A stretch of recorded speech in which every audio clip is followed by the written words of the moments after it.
Hello everybody, Maven here, and today we're going over the god rolls for the new Antedate SMG from the Desert Perpetual Raid. Now this SMG is very important. This SMG is a game changer. In my opinion, it's the best primary arc weapon in the game and the #1 tool slash enabler for any arc build. Whatever purpose your arc build is trying to achieve, this SMG greatly helps with it. If you like arc, you're going to want this thing in your arsenal. Do not pass up on this. And today in the background gameplay, you'll see gameplay with it on all three classes, on difficulties ranging from expert all the way up to grandmaster. This SMG holds its own in any kind of content. So let's break down some god rolls, and at the end of the video, I'll also share some tips on how to fast and efficiently farm this thing from the raid. It's actually not that bad. So let's get to it. Hope you enjoy.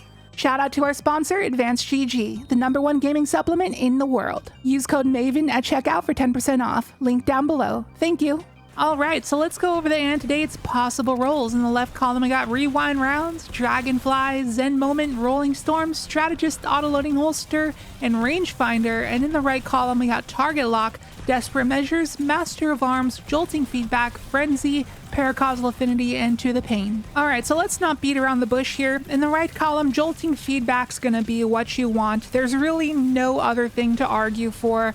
I mean, there's solid perks, you know, like Target Lock, Desperate Measures, Frenzy, Paracausal Affinity, all great perks, but for an arc-based gun, for an arc-based build, you just can't beat Jolting Feedback. So it procs Jolt on sustained damage. For an SMG, it's going to take 18 shots, 17 when enhanced. But when you are amplified, it only takes 13 shots to proc Jolt. And with a 900 RPM, that's extremely fast and easy to do. And you have 3 seconds of leeway without shooting to continue the progress, so you can easily jump between target to target and still continue to proc Jolt. And Jolt is kind of insane, because not only does it put a DOT effect on the enemy, so they take more damage periodically from the Jolt procs, but also obviously there's the ad clear element. It's going to chain over to nearby ads and kill them, but also Jolt obviously has a lot of interactions with the arc subclass. Just to name a few, there is Spark of Ion, so defeating a jolted target or defeating a target with Bolt Charge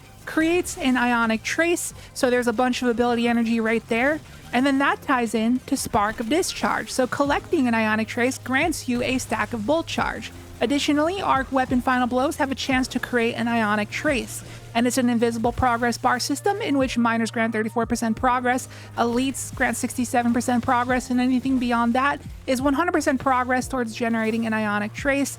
So just getting kills of this weapon will periodically generate multiple ionic traces from both the sources of Spark of Discharge and Spark of Ions. And these ionic traces are really nice after the stat rework in Edge of Fate. They grant so much ability energy. But when you stack these things with Spark of Frequency, it gets a little bit crazy. It says that while you are amplified, it increases the stacks of Bolt Charge gained from all sources by 1. And that ties into the other perk we're going to be running in the third column on our Antedate, Rolling Storm. This is the first ever weapon in Destiny 2 to get the combination of Rolling Storm and Jolting Feedback in separate columns. That's why this weapon is so significant. And I'm really hoping that one day Bungie puts this perk combo on a 720 auto. That'd be so much fun.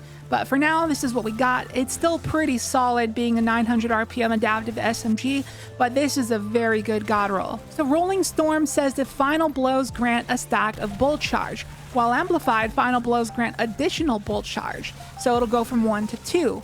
But when you have this perk enhanced, it'll just grant 2 stacks of Bolt Charge by default, just already without being amplified. But this is up to 3 by Spark of Frequency. Additionally, you're going to be proccing Spark of Ions, which will then create an ionic trace because Jolting Feedback procced it and made it a jolted target, and then that's then going to proc Spark of Discharge, where collecting an ionic trace grants you a stack of Bolt Charge, but that's going to be 2 also because of Spark of Frequency. So you see the little chain of events going on here? This is why the Antedate is a Bolt Charge machine. It generates more Bolt Charge than any other weapon in the game. Now there are a couple classes in the game that have some special synergy to even further the effects of this little loop we got going on here with the Bolt Charge. So for Arc Hunter, we have the aspect Tempest Strike. It has an additional ability at the bottom of it. This is defeating jolted targets grants a stack of Bolt Charge. And do I need to repeat myself? Jolting Feedback procs that, and then it is affected by spark of frequency, so every single kill with this SMG is going to generate 7 bolt charge guaranteed. And that's not even counting the bolt charge that you generate just by dealing sustained damage, period. So I did a test in the firing range, starting with nothing. You can see on my screen I have no buffs, no amplified, nothing, and I'm just gonna kill 2 adds with my SMG, and you can see that I already have my 10 stacks of bolt charge. Subsequent kills, since I'm already amplified, will fully recharge my 10 stacks just with one single kill. It is insane. But the Hunter is not the only one with special treatment here, because Warlock also has an aspect called Electrostatic Mine. This is defeating targets with arc abilities or defeating jolted or blinded targets creates an ionic trace. So we did the same test in the firing range, starting from nothing, and the result was exactly the same as you'd expect. Every single kill generating max stacks of bolt charge. There's no other primary in the game that's going to do it faster than that. But now when it comes to Titan doesn't have any particular aspect that synergizes with, gaining stacks of bolt charge other than Storm's Keep, which is the thing itself that generates bolt charge. So you don't have to worry too much about rolling Storm on Titan, but another perk you might want to consider is Strategist, where final blows grant class ability energy. And no, this source is not affected by having 100 class stat, but you're still going to want 100 class anyways. But still, final blows are going to grant 10% class ability energy, 11% when enhanced, and this SMG with jolting feedback helping to generate ionic traces, that is another source of barricade energy right there. So we did another test in the shooting range, and you can see that I can get up to 3 barricades easily at the same time up on the battlefield before the next one disappears.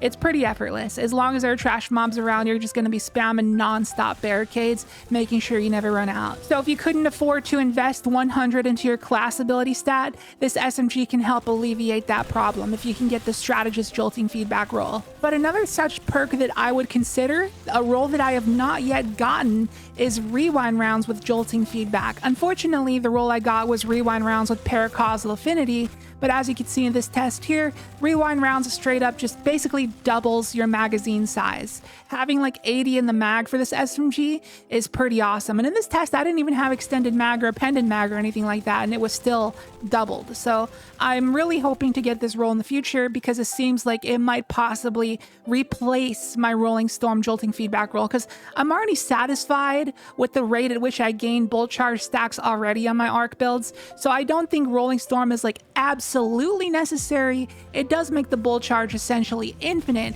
and it is an S tier roll, and I would highly recommend it.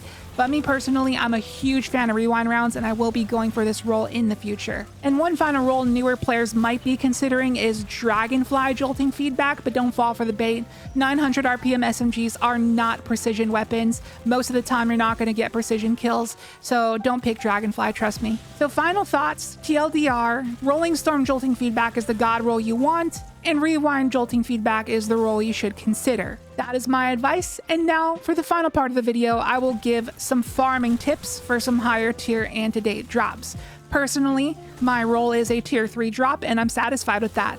All you really need at most is tier 2, because then the perks will be enhanced. Just don't get a tier 0 drop because you won't get enhanced perks. But first things first, I would recommend completing the Combined Mastery Triumph to increase all of your gear tiers by +1 in the raid, so you can easily get basically guaranteed tier 3 drops. So just do 5 clears, and then also do a 3 feet clear, and that will finish this triumph. It's not that hard, it's just tedious. Just do that, and it'll be worth it. And then to farm specifically the SMG, you're going to want to do the Hobgoblin encounter, and I recommend doing a 3 feet farm. Turn on all feats except Cutthroat Combatants and Encounter Challenges, and you should be good to go. Now here's going to be my quick 3-minute guide on how to quickly farm this encounter. So team composition, you're going to want 3 Titans at least, preferably 4, and then 2 Warlocks. 1 Warlock's going to be on Tractor Cannon. Now as for the roles, there's going to be 3 Plate People, 2 Chronon Dunkers, and 1 person who's just on Ad Clear, which is preferably going to be a Speaker Sight Warlock who's just chilling in the middle with Ember Benevolent, spamming infinite healing turrets and rifts. Now for the Plate People, you know the job. 1 person is going to get chosen to do the alignment buff. That person, before they dunk the alignment buff, they're going to call out the one red donut. That is the bad donut that we don't want to dunk in, and then they can go dunk their alignment buff. Now here's when it comes to the dunkers. There's only 2 dunkers. There's 4 things we got to dunk in, 2 dunkers, we each dunk 2. So there's going to be the left dunker and the right dunker. The left dunker is going to get the lower digits. The right dunker is going to get the higher digits. So for example, the alignment person calls out that the red donut is on 3. So that means that the left dunker is going to get 1 and 2. The right dunker is going to get 4 and 5.